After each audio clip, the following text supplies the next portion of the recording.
Сен өшіңді менен осылай алайын дедің ба? Түсінбедім. Нені меңзеп тұрсыз? Иә, білем. Мен ақымақ болдым. Ісіммен де, тіліммен де сенің өміріңді уладым. Бірақ мен өзгердім.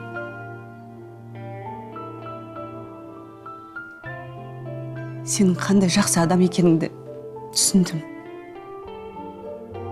Көзім жетті. Қанша қиындық көрсең де мойымадың. Бетіме қарап бір сөз айтпадың. Толқын.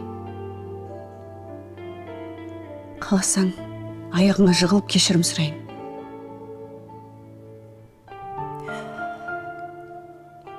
Бірақ мені бұлай жазаламашы.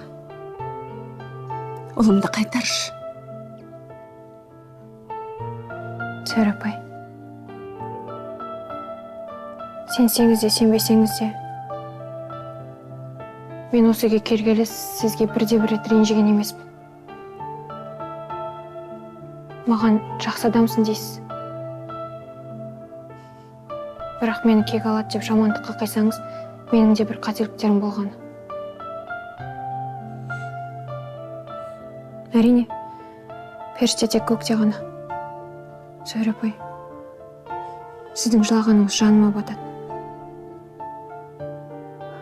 Осынша қайғыға жол бергенім үшін өзімді иттің етінен жек көрем. Зәуре апай, кешіріңізші мені.